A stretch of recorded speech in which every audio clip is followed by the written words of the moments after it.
Hello and welcome back again. Hope सारे ठीक होंगे, अच्छे से होंगे। एज यू ऑल नो कि हमने एक इम्पॉर्टेंट सीरीज स्टार्ट की है regarding the MCQs of computer science for all JKSSB exams. तो इस सीरीज़ का ऑलरेडी हमने एक पार्ट अपलोड किया है जिसमें हमने ऑलमोस्ट 14 MCQ डिस्कस किए हैं। तो अगर आपने उस वीडियो को अभी तक नहीं देखा है, लिंक आपको डिस्क्रिप्शन में मिलेगी, वहाँ से जाके आप उस वीडियो को चेकआउट कर सकते हो। ओके, तो इस वीडियो में और हम MCQ डिस्कस करने वाले हैं। देखते हैं कि कितने MCQs आज हम डिस्कस करेंगे। तो देखिए, सबसे पहले जो ख्याल रखना पड़ता है वो है कि हमें कहीं वीडियो ज़्यादा लंबा ना हो जाए, क्योंकि अगर वीडियो 30 मिनट से ज़्यादा हो जाए तो जो बच्चे हैं फिर वो बोर हो जाते हैं। तो उस चीज़ का भी हमें ख्याल रखना पड़ता है। क्लियर? तो इस वीडियो में हम देखेंगे कितने MCQs आज हम कवर करेंगे। और वीडियो को स्किप मत करना, एंड तक देखना, क्योंकि अगर आप वीडियो को स्किप करते हो तो कभी कभार आप ऐसी इन्फॉर्मेशन लैग करते हो जिसके जो काफ़ी ज़्यादा इंपॉर्टेंट होती है। तो लिहाजा आपसे ये गुजारिश रहेगी कि वीडियो को कभी स्किप मत करना, एंड तक देखना। वीडियो को शुरू करने से पहले अगर आप हमारे चैनल पर नए हैं तो चैनल को सब्सक्राइब कीजिए और लाइक कीजिए, कमेंट कीजिए, क्योंकि अगर जब आप लाइक और कमेंट करते हैं तो हमें एक मोटिवेशन मिलती है और अच्छा कंटेंट बनाने की, क्योंकि हम उससे ज़्यादा मेहनत करते हैं जितनी हम मेहनत करते हैं। जब आप लाइक करते हो, कमेंट करते हो, तो उससे हमें थोड़ा सा मोटिवेशन मिलता है। तो जिसके कारण से हम और ज़्यादा मेहनत करते हैं आप तक वीडियो पहुंचाने के लिए। ओके, तो चलिए वीडियो को शुरू करते हैं बिना किसी देरी के। ठीक है, तो question number first is that is language understand by a computer comprised of zeros and ones. तो देखिए, जब भी आप किसी कॉम्पिटिटिव एग्जाम के लिए जाते हो तो सबसे पहला जो मेन चीज़ जिसके लिए जो आपको सबसे ज़्यादा ख्याल रखना होता है, जिसके बारे में आपको सबसे ज़्यादा ख्याल रखना होता है, वो है कि अंडरस्टैंड द क्वेश्चन। क्या है? Understand the question properly. Clear? Understand the question properly. इस चीज़ का आप खास ख्याल रखें। तो देखिए, सबसे पहले आपको ये चीज़ समझना है कि क्वेश्चन में आपसे क्या पूछा है। ठीक है, तो जब आप क्वेश्चन को अच्छी तरीके से अंडरस्टैंड करोगे तब आप उसका आंसर अच्छे से दोगे। ठीक है, तो क्या पूछा गया क्वेश्चन में ये चीज़ पूछा गया है कि language understand by computer comprised of zeros and ones. ठीक है, तो ऐसी लैंग्वेज हमें बतानी है जो कंप्यूटर ऑलवेज अंडरस्टैंड करता है, जो चीज़ कंप्राइज जो कि बनी होती है किससे? जीरोज एंड वन से। तो मैंने इसके बारे में पिछले वीडियो में डिस्कस किया है कि उस लैंग्वेज को हम क्या कहते हैं। ठीक है, उस लैंग्वेज को हम कहते हैं बाइनरी लैंग्वेज। क्या कहते हैं हम इसको? Binary language. क्लियर यहाँ तक? लेकिन इसके अलावा मैंने कहा कि बाइनरी लैंग्वेज को और क्या हम कहते हैं, वो हम कहते हैं मशीन लेवल लैंग्वेज। ठीक है, इस क्वेश्चन को हम थोड़ा सा डिटेल में पढ़ेंगे, क्योंकि इसमें जो इन्फॉर्मेशन आप तक मैं शेयर करना चाहता हूं वो काफ़ी ज़्यादा इंपॉर्टेंट है। Please don't skip any part of this video. Okay, तो मैंने कहा कि जो बाइनरी लैंग्वेज है इसको और हम कहते हैं मशीन लेवल लैंग्वेज। इस क्वेश्चन का जो आंसर है वो यही रहेगा कि मशीन लेवल लैंग्वेज। तो देखिए, मशीन लेवल लैंग्वेज की अगर बात करेंगे, अगर आपने पढ़ा होगा क्लासिफिकेशन, ठीक है, ऑफ प्रोग्रामिंग लैंग्वेज, अगर आपने ये टॉपिक पढ़ा होगा तो ऑब्वियसली आपको पता होगा ये चीज़, क्योंकि जब क्लासीफाई हम करते हैं प्रोग्रामिंग लैंग्वेज को तो इसको 3 हिस्सों में क्लासीफाई किया है। एक है मशीन लेवल लैंग्वेज, दूसरा है असेंबली लैंग्वेज और तीसरा है हाई लेवल लैंग्वेज। अगर किसी ने अभी तक नहीं पढ़ा तो प्लीज़ मैं फिर से रिक्वेस्ट करता हूँ आपसे कि डोंट स्किप एनीथिंग। ओके, ये जो मैं आप लोगों के साथ यहाँ पे शेयर करने वाला हूँ, it's very important from the exam point of view. चाहे आप किसी भी कॉम्पिटेटिव एग्जाम के लिए जा रहे हो तो this part is very important. तो देखिए, मैं यहाँ पे क्या बात कर रहा था, मैंने कहा कि जो क्लासिफिकेशन हुई है प्रोग्रामिंग लैंग्वेज की वो 3 हिस्सों में है। ठीक है, एक है मशीन लेवल लैंग्वेज, दूसरा है असेंबली लैंग्वेज, तीसरा है हाई लेवल लैंग्वेज। तो मशीन लेवल लैंग्वेज की अगर यहाँ पे बात करेंगे, ठीक है, विच ऑलवेज कंप्यूटर अंडरस्टैंड। ठीक है, यानी विच ऑलवेज कंप्यूटर अंडरस्टैंड, जो कि बनी होती है किससे? जीरोज और वन से। यहां तक आपको क्लियर हुआ है? तो आगे बढ़ते हैं। ये जो मशीन लेवल लैंग्वेज है इसको कभी कभार हम लो लेवल लैंग्वेज भी कहते हैं।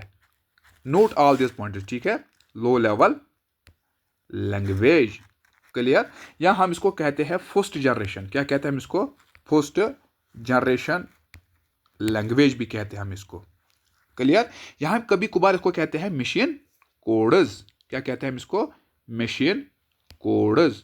मैंने कहा कि जो ये मशीन लेवल लैंग्वेज है इसको हम लो लेवल लैंग्वेज भी कहते हैं, फर्स्ट जनरेशन लैंग्वेज भी कहते हैं, या हम इसको कभी कभार क्या कहते हैं, हम इसको मशीन कोड्स भी कहते हैं, जो कि कंप्यूटर हमेशा समझता है, जिसको और हम बाइनरी लैंग्वेज भी कहते हैं, which is comprised of zeros and ones. ठीक है, इसके क्वेश्चन का आपका आंसर मिला है कि language understand bye a computer comprised of zeros and वनस, that is machine level language.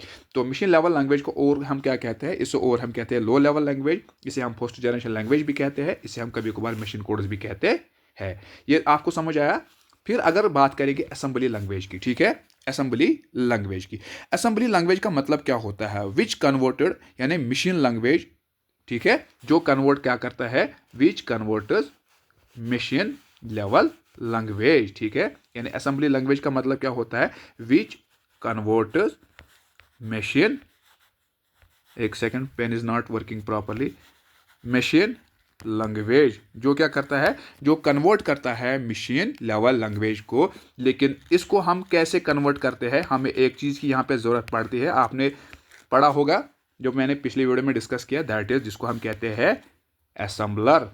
क्या कहते हैं हम इसको, असेंबलर। यहाँ पे हमें असेंबलर की ज़रूरत पड़ती है क्या, लैंग्वेज को कन्वर्ट करने में। ठीक है, तो इसमें क्या होता है, इसकी अगर हम बात करेंगे, it includes symbols and mnemonics. ठीक है, तो इसमें क्या इंक्लूड होता है, symbols, what happened to with pen, symbols और निमोनिक्स। ठीक है, निमोनिक्स। ठीक है, तो ये चीज़ आप यहाँ पे याद रखिए। ओके, तो इसके अलावा अगर हम बात करेंगे तो इसको और हम क्या कहते हैं, असेंबली लैंग्वेज को, इसको और हम कहते हैं लो लेवल लैंग्वेज। ठीक है, इसको और हम कहते हैं सिंबॉलिक लैंग्वेज, इसको और हम कहते हैं असेंबली कोड, इसको हम कहते हैं सेकंड जनरेशन लैंग्वेज। ये चीज़ आप याद रखिए, जो मैं यहाँ पे डिस्कस आप लोगों के साथ कर रहा हूँ, क्योंकि ये काफ़ी ज़्यादा इंपॉर्टेंट रहेगा, कभी भी क्वेश्चन इसके बारे में पूछा जाएगा। मैंने कहा कि जो असेंबली लैंग्वेज है, इसको सबसे पहले असेंबली लैंग्वेज की अगर बात करेंगे तो ये कन्वर्ट करता है मशीन लैंग्वेज को, क्या, वाइल यूजिंग असेंबलर। ठीक है, और इसको हम क्या कहते हैं, इसमें इंक्लूड क्या होता है, वो होता है सिंबल्स और निमोनिक्स। ठीक है, ये चीज़ आप याद रखिए। तो इसको और हम क्या कहते हैं, इसको हम कहते हैं लो लेवल लैंग्वेज। क्लियर, इसको हम कहते हैं सिंबॉलिक लैंग्वेज, इसको हम कहते हैं असेंबली लैंग्वेज, इसको हम कहते हैं सेकंड जनरेशन लैंग्वेज। क्लियर, तो कहाँ पे ये इस्तेमाल की जाती है इस तरह की लैंग्वेज, जैसे कि हमारे पास होम एशोरेंसेस होती है। ठीक है, उनको जैसे फ्रिज हमारे पास होती है, वॉशिंग मशीन होती है, तो उनमें ये इस तरह की लैंग्वेज को इस्तेमाल किया जाता है। ठीक है, फिर आता है हाई लेवल लैंग्वेज। ठीक है, तो हाई लेवल लैंग्वेज की अगर बात करेंगे, हाई लेवल लैंग्वेज आपने पढ़ा होगा। ठीक है, जो कि ज़्यादातर कहाँ पे यूज़ की जाती है, जो ज़्यादातर यूज़ की जाती है कहाँ पे, जावा में। ठीक है, कहाँ पे, जावा, एक सेकंड, एक सेकंड,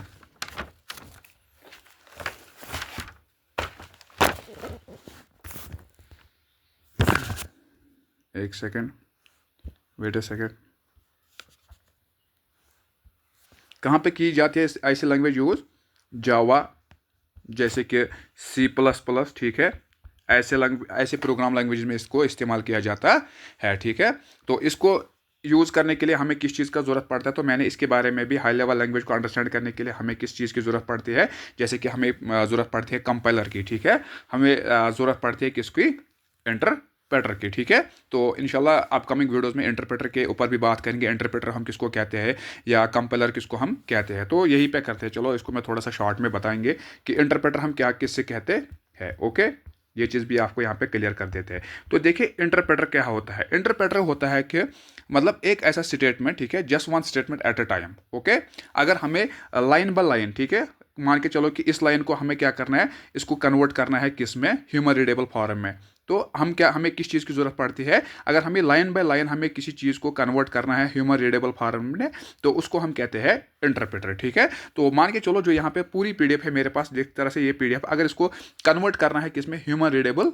फॉर्म में, तो हमें यहाँ पे किस चीज़ की ज़रूरत पड़ती है, वो है पड़ती है कंपाइलर की। ठीक है, ये चीज़ आपको क्लियर हुआ, यानी कंपाइलर हम किसको कहते हैं, जब हमें पूरे प्रोग्राम को कन्वर्ट करना होता है ह्यूमन रीडेबल फॉर्म में। ठीक है, तो इंटरप्रेटर क्या होता है, इंटरप्रेटर हम इसको कहते हैं जब क्या होता है, जब हमें लाइन बाय लाइन जब हमें किसी लाइन को या पर्टिकुलर लाइन को क्या करना होता है, कन्वर्ट करना होता है, तो उसे हम कहते हैं इंटरप्रेटर। ओके, तो इंटरप्रेटर और कंपाइलर हमें हाई लेवल लैंग्वेज में यूज़ किया जाता है, जैसे कि जावा, ठीक है, पाइथन, सी प्लस प्लस, ऐसे प्रोग्राम्स में हमें इस चीज़ को कन्वर्ट करने के लिए इस्तेमाल की जाती है। क्लियर यहाँ तक?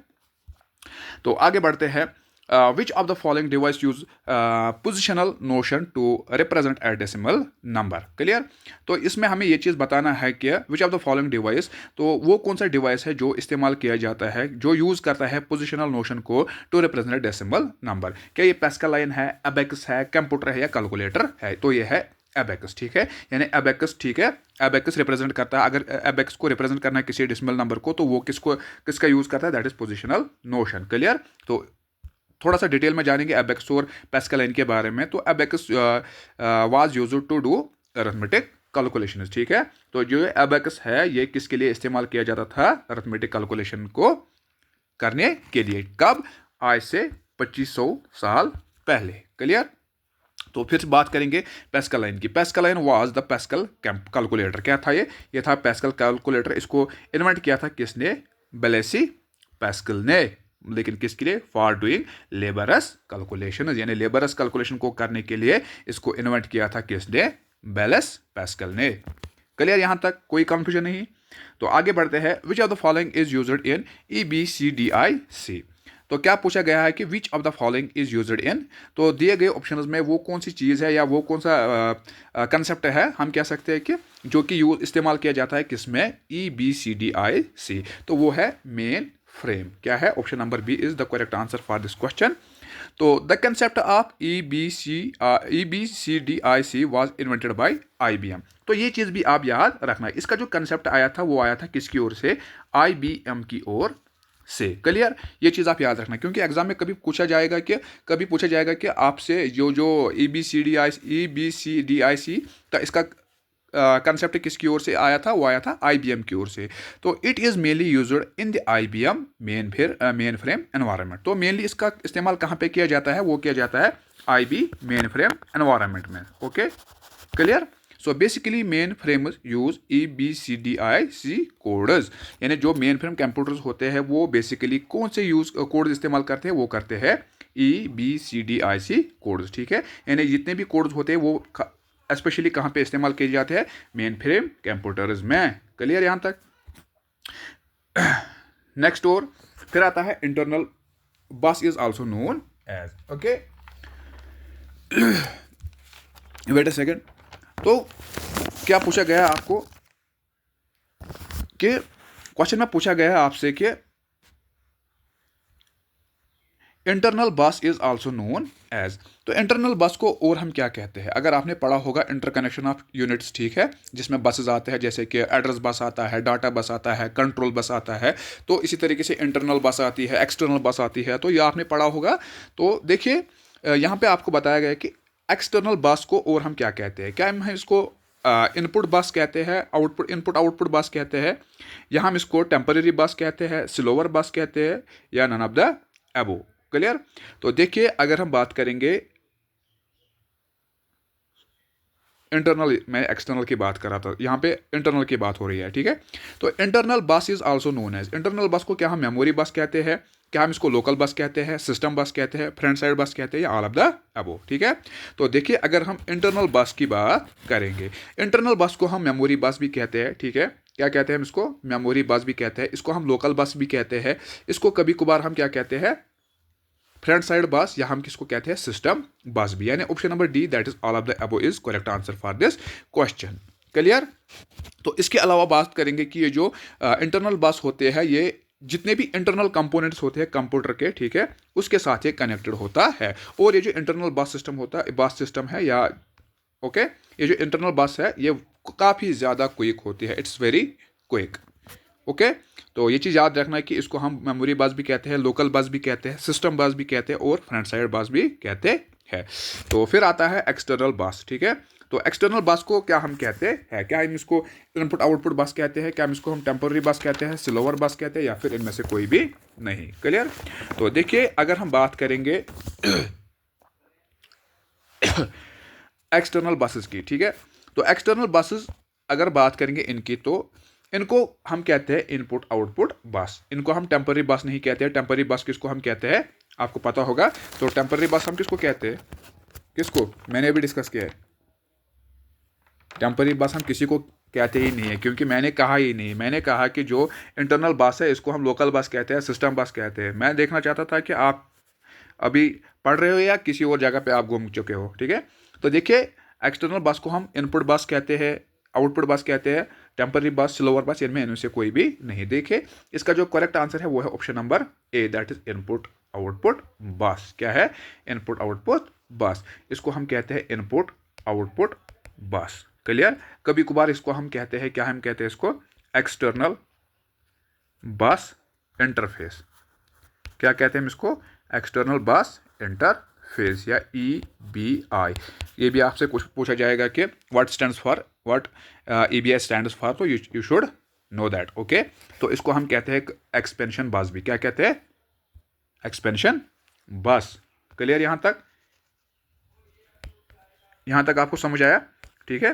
क्या कहते हैं हम इसको, एक्सपेंशन बस। एक सेकेंड, एक्सपेंशन बस।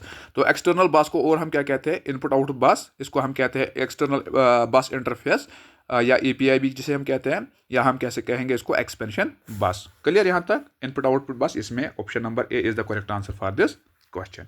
फिर आते हैं नेक्स्ट क्वेश्चन की ओर। ये चीज़ आप यहाँ पे मेंशन किया गया है, you can note down this. फिर आता है विच of the following devices proud is the communication between a computer and the outer world. ठीक है, तो वो कौन सा डिवाइस है जो क्या करता है, जो प्रोवाइड करता है communication between a computer and the outer world. क्या वो कंपैट है, क्या वो इनपुट आउटपुट डिवाइसेस है, क्या वो ड्राइवर्स है, क्या फिर स्टोरेज। तो इसका जो करेक्ट आंसर रहेगा वो रहेगा option number B, that is input output devices. Option number B is the correct answer for this question. तो the input output devices provide as a means of communication. वो क्या करते हैं, वो प्रोवाइड करते हैं means of communication between the computer and the outer world. They are often referred as the peripheral devices sometimes. ठीक है, तो जो इनपुट आउटपुट डिवाइसेस है इनको और क्या हम कहते हैं, इनको हम कहते हैं पेरिफेरल डिवाइसेस। ये चीज भी आप याद रखना है, क्योंकि एग्जाम में कुछ भी आ सकता है। ठीक, एग्जाम में कुछ भी आ सकता है, तो you have to be ready. आपको रेडी रहना है हर चीज के लिए कि इनपुट आउटपुट डिवाइसेस को और हम क्या कहते हैं, इनको और हम कहते हैं पेरिफेरल डिवाइसेस। क्लियर। यहां तक नेक्स्ट और बढ़ते हैं, वो है कि which of the following are the input devices that enable direct data entry into a computer system from a source document. तो वो क्या है, वो है डाटा स्कैनिंग डिवाइसेस। यानी which of the following are the input devices, यानी हमने बताना है कि वो कौन से इनपुट डिवाइसेस है जो कि एनेबल करते हैं direct data entry into a computer system from a source document. तो वो कौन करते हैं, वो करते हैं data scanning devices. They are referred to as the data scanning devices. They eliminate the need to key in text data into a computer. It demands the high quality of input documents. ये चीज आप याद रखिए। Clear. तो फिर आता है कि which of the following is the device used for converting maps. तो वो कौन सा डिवाइस है जो हम इस्तेमाल करते हैं किसके लिए, जो converting maps, pictures, drawings into digital forms. यानी ऐसे चीज़ों को कन्वर्ट करना डिजिटल फॉर्म में from the storage in computer. तो वो कौन सा डिवाइस है, क्या वो इमेज स्कैनर है, डिजिटाइजर, ठीक है, MICR स्कैन कंप्यूटर। तो इसका जो करेक्ट आंसर है वो है option number A B, that is digitizer. ठीक है, डिजिटाइजर, DIGITZER, डिजिटाइजर। ठीक है, तो a digitizer services the purpose given in the question. ठीक है, तो जितनी भी सर्विसेज होती है, जो भी सर्विस मिलती है, वो किसकी ओर से मिलती है, वो डिजिटाइजर की ओर से मिलती है। यानी किसी भी मैप को कन्वर्ट करना, किसी भी पिक्चर को कन्वर्ट करना, किसी भी ड्राइंग को कन्वर्ट करना डिजिटल फॉर्म में, ठीक है, तो वो डिजिटाइजर का काम होता है। Digitizers are generally used in the area of a computer aided designed by architects. ठीक है, तो ज़्यादातर ये कहाँ पे इस्तेमाल किया जाता है, जो आर्किटेक्ट्स होते हैं या इंजीनियरिंग, ठीक है, वहाँ पे ज़्यादातर इस्तेमाल होता है। इस चीज़ का ज़्यादा इन फील्ड्स में इस्तेमाल किया जाता है। Clear. To design cars, building extra, यानी ऐसी चीज़ें बनाने के लिए इस चीज़ का इस्तेमाल किया जाता है। क्लियर। यहाँ तक कोई कन्फ्यूजन नहीं। तो चलिए आगे बढ़ते हैं। Which of the following can be access the server. तो इनमें से ये चीज़ बताना है कि which of the following can access the server, यानी किसी सर्वर को कौन एक्सेस कर सकता है। क्या वेब क्लाइंट कर सकता है, यूज़र, ठीक है, वेब ब्राउज़र या फिर वेब सर्वर। तो इसका जो आंसर है वो है वेब क्लाइंट, यानी web client can access the server. Any computer that has access to the web server is called the web client, यानी किसी भी कंप्यूटर में जिसको एक्सेस होगा किस चीज़ का, वेब सर्वर का, वो कौन करता है, वो वेब क्लाइंट को होता है, यानी उसे हम वेब क्लाइंट कहते हैं, यानी web client can access the web server. A web server is an any computer that uses the HTTP protocol. तो ये चीज़ आप याद रखना कि जो वेब सर्वर होता है ये, इसमें किस तरीके का प्रोटोकॉल यूज़ किया जाता है, मेनली वो किया जाता है HTTP प्रोटोकॉल, जैसे कि IP प्रोटोकॉल होता है, TCP प्रोटोकॉल होता है, ठीक है। तो इसी तरीके से जो वेब सर्वर होता है इसमें कौन से प्रोटोकॉल यूज़ किए जाते हैं, वो होता है HTTP प्रोटोकॉल। क्लियर यहाँ तक? तो आगे बढ़ते हैं कि which of the following is known as the language made up of binary codes. तो ये हमने पहले भी कहा है, that is option number D, machine. ठीक है, क्लियर? इसको हमने डिटेल में पढ़ा है, तो there might not be any confusion. बस यही तक था। So this was all about today's video. Hope you like this video. अगर आप लोगों को वीडियो पसंद आए तो वीडियो को लाइक कीजिए और अपने फ्रेंड्स के साथ शेयर कीजिए। मिलते हैं इंशाल्लाह पार्ट 3 में, तब तक के लिए अल्लाह हाफिज़ और अपने दुआओं में याद रखिए।